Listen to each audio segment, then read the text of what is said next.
ಈ ವರ್ಷನೂ 90ನೇ ಜಾತ್ರೆ ಮಹೋತ್ಸವ ಶಂಭುಲಿಂಗ ಜಾತ್ರೆ ಮಹೋತ್ಸವ ಭಾಳ ಭರ್ಜರಿಯಿಂದ ಆಚರಿಸಲಾಯಿತು.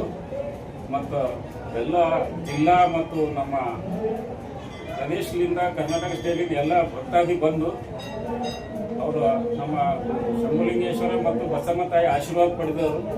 ಮತ್ತು ಇದು ಭಾಳ ವಿಜೃಂಭಣೆಯಿಂದ ಆಗಿತ್ತು.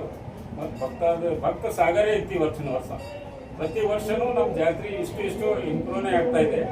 ಹೀಗೆ ಎಲ್ಲ ನಮ್ಮದು ಇಲ್ಲಿ ಏನಿದೆ ಅಂದರೆ ನಮ್ಮ ಜಾತ್ರೆಯಲ್ಲಿ ಎಲ್ಲರದ್ದು ಕಾಂಪಿಟೇಷನ್ ಇದೆ. ಇಲ್ಲಿ ಯಾವುದೂ ನಮ್ಮ ಧರ್ಮ ಭೇದ ಇಲ್ಲ. ಎಲ್ಲ ನಮ್ಮ ಮುಸ್ಲಿಂ ಬಂದವರು ಹಿಂದೂ ಬಂದವರು ಎಲ್ಲ ಕಲಿತೆ ಈ ಜಾತ್ರೆ ಆಚರಿಸ್ತೇವೆ. ಮತ್ತು ಎಲ್ಲ ನಮ್ಮ ಬೋರ್ಡ್ ಆಫ್ ಡೈರೆಕ್ಟರ್ಸು ಇಲ್ಲಿಂದ ನಮ್ಮ ಗುಡಿ ಸದಸ್ಯರು ಮತ್ತು ಎಲ್ಲ ಊರ ಜನರು ಎಲ್ಲ ಇದ್ರ ಸಲುವಾಗಿ ಎಲ್ಲ ಒಂದಾಗಿ ಸಹಕರಿಸ್ತಾರೆ. ಇದ್ರ ಬಗ್ಗೆ ಯಾವುದೂ ಭೇದ ಭಾವನೆ ಇಲ್ಲ. ಎಲ್ಲ ಜನರು ತಮ್ಮ ಮನಸ್ಸಿನಿಂದ ದುಡಿತಾರೆ ಇಲ್ಲಿ. ಮತ್ತು ಯಾರ್ದು ಏನು ಭೇದ ಭಾವನೆ ಇಲ್ಲ. ಮತ್ತು ಇದೆಲ್ಲ ನಾವು ಸ್ವಂತಾಗಿ ನಮ್ಮ ಗುಡಿ ಇದು ಎಲ್ಲ ಇಲ್ಲೇನು ಇದಕ್ಕೇನು ಭಾಳ ಆಸ್ತಿ ಪಿಸ್ತಿ ಏನಿಲ್ಲ. ಎಲ್ಲ ಇಲ್ಲೇ ಭಕ್ತಾದ್ರ ಮೇಲೆ ನಾವು ಇಂಥ ಭರ್ಜರಿಯಾಗಿ ಜಾತ್ರೆ ಆಚರಿಸ್ತಾ ಇದ್ದೆವು ಪ್ರತಿ ವರ್ಷ. ನಿಮ್ಮ ಹೆಸರು ಸರ್? ನಿಮ್ಮ ಹೆಸರು? ನನ್ನ ಹೆಸರು ಸಂಗಪ್ಪ ಪಾಟೀಲ್ ರೇಕುಳಿಗಿ. ನಾವು ಇಲ್ಲಿ ಈ ಪಂಚ್ ಕಮಿಟಿ ಅಧ್ಯಕ್ಷರು. ಶ್ರೀ ಶಂಭುಲಿಂಗೇಶ್ವರ ದೇವಸ್ಥಾನದ ಪಂಚ ಕಮಿಟಿ ಸದಸ್ಯರು. ಪ್ರತಿ ವರ್ಷದಂತೆ ಈ ವರ್ಷವೂ ಕೂಡ ನಮ್ಮ 90ನೇ ಜಾತ್ರಾ ಮಹೋತ್ಸವ ಭಾಳ ಅದ್ದೂರಿಯಾಗಿ ಆಚರಣೆ ಮಾಡ್ತಿದ್ವಿ. ಇವತ್ತು ಭಾಳಷ್ಟು ವಿಜೃಂಭಣೆಯಿಂದ ಇವತ್ತು ರಥೋತ್ಸವ ಅದಕ್ಕೆ ಮತ್ತು ನಾಳೆ ಏನಪ್ಪ ಅಂದ್ರೆ ಬೆಳಗ್ಗೆ 8 ಗಂಟೆಗೆ ಜಂಗಲ್ ಕುಸ್ತಿ ಇದೆ. ಅದಕ್ಕೆ ಈ ಒಂದು ಈ ಜಾತ್ರಾ ಮಹೋತ್ಸವ ಏನಪ್ಪ ಅಂದ್ರೆ ಭಾಳಷ್ಟು ಎಲ್ಲ ಆಂಧ್ರದಿಂದ ತೆಲಂಗಾಣ ಮತ್ತು ಮಹಾರಾಷ್ಟ್ರದಿಂದ ಭಾಳಷ್ಟು ಜನರಿಗೆ ಭಕ್ತರು ಬರ್ತಿದ್ದಾರೆ.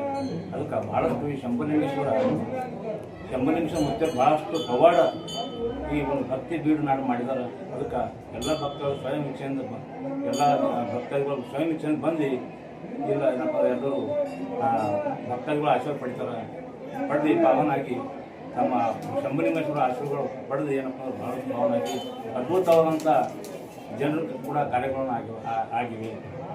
ಶ್ರೀ ಶಂಭುಲಿಂಗೇಶ್ವರ ಮಾತೆ ಬಸಮ್ಮ ತಾಯಿಯವರ ಇಂದು ಸನ್ನಿಧಿಯಲ್ಲಿ ನಾವಿದ್ದೆವು. ಸುಮಾರು ಇಲ್ಲ ಅಂದರೆ 90ನೇ ಜಾತ್ರಾ ಮಹೋತ್ಸವದಲ್ಲಿ ಇಲ್ಲಿ ನಾವು ಶಂಭುಲಿಂಗೇಶ್ವರ ಮುತ್ತೇವರ ಹತ್ರ ನಾವು ಬಂದಿದ್ದೇವೆ. ದೇವಸ್ಥಾನ ಬಹಳ ನಮ್ಮ ಬೀದರ್ ಜಿಲ್ಲೆಯಲ್ಲಿ ಐತಿಹಾಸಿಕ ದೇವಸ್ಥಾನ ಅಂತ ನಾವು ಹೇಳಿಕೆ ಇಚ್ಛೆಪಡ್ತೀವಿ. ಜಾತ್ರಾ ಮಹೋತ್ಸವ ತೇರು ಈಗಲೇ ಚಾಲ ಆಗ್ತಾ ಇದೆ. ಈ ತೇರಲ್ಲಿ ಬಹಳ ಸುಮಾರು 20,000ಕ್ಕಿಂತ ಹೆಚ್ಚು ಜನ ಭಕ್ತಾದಿಗಳು ಇಂದು ಕುರಿಸಿ ಓಡಾಡ್ತಾ ಇದ್ದಾರೆ. ಯಾಕೆ ಅಂತಂದರೆ ಇಲ್ಲಿ ಮಾತೆ ಬಸಮ್ಮ ತಾಯಿ ಹಾಗೂ ಶಂಭುಲಿಂಗೇಶ್ವರ ಪವಾಡ ಅಂದರೆ ಬಹಳ ಅದ್ಭುತ ಆಗಿದೆ. ನಮ್ಮ ಬೀದರ್ ದಕ್ಷಿಣ ಕ್ಷೇತ್ರದಲ್ಲಿ ಈ ರೇಕಳಿಯೂರು ಇರುತ್ತೆ. ಮತ್ತೆ ಈ ವಿಶೇಷ ಏನಂದ್ರೆ ಸುಮಾರು ಜಾತ್ರಾ ಮಹೋತ್ಸವದಲ್ಲಿ ಬಹಳಷ್ಟು ಜನರು ಈ ತೇರಿಗಾಗಿ ಕಾಯ್ತಾ ಇದ್ದಾರೆ. ಕೆಲವೇ ಕ್ಷಣದಲ್ಲಿ ಈಗ ತೇರು ಕೂಡ ಪ್ರಾರಂಭವಾಗುತ್ತದೆ. ನಮ್ಮ ಮಂತ್ರ ಮಹರ್ಷಿ ಎಂದಿರಕ್ಕೆ ಗುರುಜಿಯವರ ಸನ್ನಿಧಿಯಲ್ಲಿ ಅವರು ಬರ್ತಾ ಇದ್ದಾರೆ. ಬಂದ ತಕ್ಷಣ ಈಗ ತೇರು ಚಾಲನೆ ಕೊಡ್ತಾರೆ. ಯಾಕೆಂದ್ರೆ ವರ್ಷಿನಂತೆ ಈ ವರ್ಷ ಬಹಳ ಅದ್ದೂರಿಯಾಗಿ ಜಾತ್ರಾ ನಡೀತಾ ಇದೆ. ನಮ್ಮೆಲ್ಲರ ಆಶೀರ್ವಾದ ಭಕ್ತರ ಆಶೀರ್ವಾದ ಎಲ್ಲರ ಮೇಲೆ ಇರಲಿ ಅಂತ ಹಾರೈಸುತ್ತೇವೆ. ನಿಧಿ ಹತ್ತಿ ಮಲಗಲಾಳ ಮ್ಯಾಗ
ನೋಡ್ಬೋದು. ಲೈವ್ ಇದು ನೇರವಾದ ಪ್ರಸಾರ ಆಶೀರ್ವಾದವನ್ನು ಮಾತ್ರ ನೋಡ್ಬೋದು ದೃಶ್ಯಗಳು.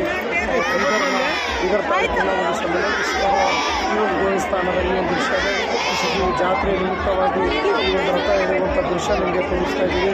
ಲೈವ್ ನೋಡುವಂಥ ಎಲ್ಲ ವೀಕ್ಷಕರು ನಮ್ಮ ಆಶೀರ್ವಾದ ಪೇಜ್ ಲೈಕ್ ಮಾಡಿ, ಕಮೆಂಟ್ ಮಾಡಿ, ಶೇರ್ ಮಾಡಿ, ಫಾಲೋ ಮಾಡಿ. ಇದು ನೇರವಾದ ಪ್ರಸಾರ ಆಶೀರ್ವಾದಗಳಲ್ಲಿ ಮಾತ್ರ.